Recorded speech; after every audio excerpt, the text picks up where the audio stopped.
Welcome, Dr. James Beckett, Sports Card Insights. Happy New Year to everybody. We are January 1st, 2024. I wonder how long I'll be writing 2023 on checks. I actually still write checks, but when I'm trying to figure out what year it is, hopefully I'll remember it is now 2024.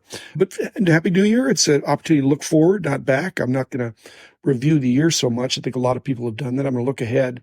And it's a very secular holiday. It's just celebrating a new year and has a very strong football connotation. Football is really going strong. There's still basketball going on, but there's some great games on tonight. I will be watching. I have friends that are very into it. I've become more of a pro sports person because of the sports cards tie-in. And yet nowadays with the NIL rules, there's going to be lots of college product out there. So here's 5 personal goals I have that I want to share with you. You may have your own. You don't need to have 5. You don't need to have any. I think sometimes just muddling along is okay for some people. But for me, most of my goals are more directional rather than achievement, that I want to get to some number as much as just I want to do more of something or less of something. So the first one is just, I think I'd like to go to another show, a big show each year. I've been going to the Dallas shows. I've hit pretty much all those for a number of years. I always go to the National. I made every one of those. I used to go to Toronto. I used to go to Anaheim. I used to go to Philly. I was at one of the very first Philly shows, East Coast National, all of those. I'm not going to do them all. And the rhythm of just going to the Dallas shows and the National is good. But I think I'm going to add one and maybe rotate them. I don't think they're going to be necessarily vacations, family vacations, as much as me taking a getaway for a long weekend. So I'll be sparing about that, but I may do that. So I'm looking forward to that. Second is, I've been thinking about my 1% rule, selling 1% a month, and I think that's probably too slow. I can tell that I've got it's been 12 months that I've really been earnest about that. So I probably have 12% less. I think I am on target, but it just seems like when people walk in, they say, "Are you sure you've sold 12?" I think I have the numbers to prove it, but there sure are a lot of cards there. So I think since that's the case, I'm thinking one other thing that I could do. This may apply to some of you that like to consolidate your collections. I have a little bit of a lot of things. I'm sure I have thousands of non-sport cards, hundreds of publications, thousands of soccer cards, tens of thousands of minor league baseball cards, lots of NASCAR, wrestling, boxing, hockey. If I got rid of some of those as a category, none of those are more than 5%, but it would do a part in reducing my footprint. And over 5 years, it would be very noticeable. In 1 year, maybe not so much, but the question is, how would I sell? There's private sale opportunities. Huggins & Scott takes anything and does a great job. eBay, I can do it myself. Chasing cardboard, they can chase over here, or getting some kind of a broker. But just figuring out what I have is pretty time consuming. And if I expect somebody else to do it, I should know better than other people. And so there's some inertia and friction in just doing that. But just pulling out my non-sport cards and saying, do I really want to keep any of these? You can't take it with you. It's not that meaningful to me. I don't think it's a huge amount of value. A lot of it's newer. So thinning that out, and not even just thinning it out, but somebody to take it all. That's tricky how I would do that, but I think that's a worthy goal for this year. I don't know that I have 1 million cards, but I have a lot of cards, and people have been over here probably would think that because there's a lot of monster boxes, and most of the cards are not very valuable. But if you had 1 million cards, selling 10,000 cards a month on eBay and ComC together, those are my 2 main things. I'm sure I'm achieving that. I probably am selling at least 10,000 cards on eBay and ComC. But I'm also buying probably 1,000 cards a month. Hence my famous buying 0.1% a month, which that 0.1% is 1,000 cards. So 1,000 cards a month. And I probably am buying 1,000 cards if you put together buying at some auctions as well as at some shows in the dollar boxes. So I'm making progress there, but it'd be nice to have sell a category of cards that I wouldn't miss. I'd pull out a few cards from my wall and let the rest go. Personal goal number 3, just got back on this Thursday, whatever that was, December 28th, my final tranche of BGS cards for my huge COVID submission that I've told you about. It's a very long story. Back in the day when COVID was going on, I was encouraged to bring a bunch of stuff because I don't think they knew how many cards they would be getting. And it turned out they got too many and they got way behind, and I got stuck in that. And I'm a good sport. I'm getting a good price. They treat me right. They sure don't give me better grades than I deserve, but I think they're fair. But now all the cards are back. And so now I can weave them into my wall of fame.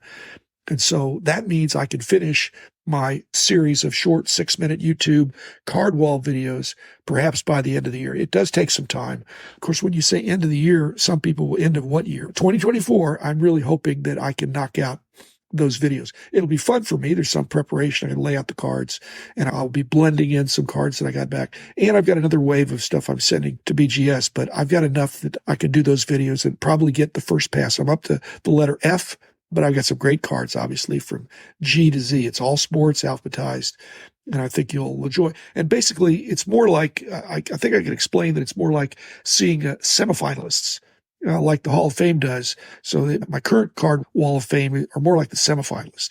And then I'll probably be doing final selections in some future year, because eventually I think all families downsize. So when I downsize, I need to be downsized with my smaller wall, which probably is small to the tune of 640 cards instead of more than 1,000. Personal goal number 4, and this is not painful necessarily, but along the lines of my analytical nature, the original 1% rule that I had, I noticed that I was selling about 1% of what I had on ComC each month. And then I think I'm selling about 1% every week of what I have listed on eBay. I've got a bunch of lots listed, and I've got a bunch of cards on ComC. And so 1% a month seems to be the rhythm there, 1% a week on eBay. And so that seems to be going enough. However, I think this year, obviously, if you don't refresh your inventory, or if it's been sitting there for a while, I may need to lower my prices. Now, I think my prices, I'm going to start them off on both those places in fixed price, with pricing it fully, retail price. But if it doesn't sell and it's been some time, I'm going to lower my prices. So I know some of you may think, I want you to lower the price for the card that I want. And I do accept offers sometimes, but it's really time consuming to go back through. And in both platforms, you can see how long you've had it there and just lower the price, but it'll take a while. But I think that's going to be in the cards for me for this year. The 5th goal, the last goal, I am purposing to continue to stay in my dollar box lane. I've got lots of ways I could hobby, that I could enjoy, including buying bigger cards, but I've really enjoyed, I think it keeps me mentally sharp. I'm not wandering around as much. I'm letting my fingers do the walking as I'm looking through the box, socializing a little bit, but I'm sitting in a chair in many cases. I get plenty of walking around on the treadmill and around, but so I think I'm staying mentally sharp. Because I've got to be quickly processing what I see. My eyes are not doing as well as they used to, but they're still better than most people my age. So I'm going to continue my buying strategy, opportunistically buying things. I think it's the opposite of what a lot of people do. I'm basically buying things that don't fluctuate in the eventual value. I'm looking for something that's a good deal right now and will continue to be a good deal, because I believe it will eventually sell at a certain price. And so I think it's just very different. I'm not worried about what happened last week. I'm not worried about the most recent comps. It's basically gives me an edge if I do it that way. My edge is that I have a lot of old knowledge, because I'm old and I have knowledge. But that's not the same as just vintage knowledge. I have vintage knowledge, but I have old knowledge, established knowledge, more of the timeless knowledge that you could think about having. And I'm rewarded, because when I look at cards in the dollar box, I can see that, that I remember that's the tougher version of that card. It's low demand, but low supply as well. I think it'll eventually sell. So I'm not cramming to figure out what's happened to the latest thing. I don't need to check the comps. I could just see, I don't think there's been a run up. It's not a high demand card. So it would be difficult to look it up anyway. John Newman was asking me, when you price your cards for ComC, how do you know how to price them based on what you have in them? I said, hey, John, it's not hard to price dollar box cards on ComC. You're hoping to put them on ComC and sell them for $2 or $3 or $4 or $5. It doesn't factor in how much I paid. Whether I paid $2 for it, which I occasionally will do that, or 25 cents. I'm going to put it on ComC or on eBay, and I'm going to sell it for whatever it'll sell for there. If I paid too much at the show in the dollar box, then I have to lose money on it. At least I'm cashing it in for money. It's not doing me any good if it's not there. Very simple. That keeps it simple. I don't have to worry about that. I will say this along those lines. I think I may splurge this year on some additional displayable cards for my wall. Now that I've gotten those additional cards back from Big Cheap, there's a few players I need, and I don't have them, and they're not going to be in dollar boxes. And so I'm going to need to. Now, I will say this. I'm not going to get stuff that's so valuable that it's got to stay at the bank. Anything that's more expensive, I pretty much don't put on my wall. I think my wall over the coming years is going to be more and more accessible. So I'm not really eager to have a bunch of extremely valuable cards out there for people to grab and pocket. And 99% of the people are honest, but I'd hate to see something slip away. So if it's really valuable, I'll take it to the bank.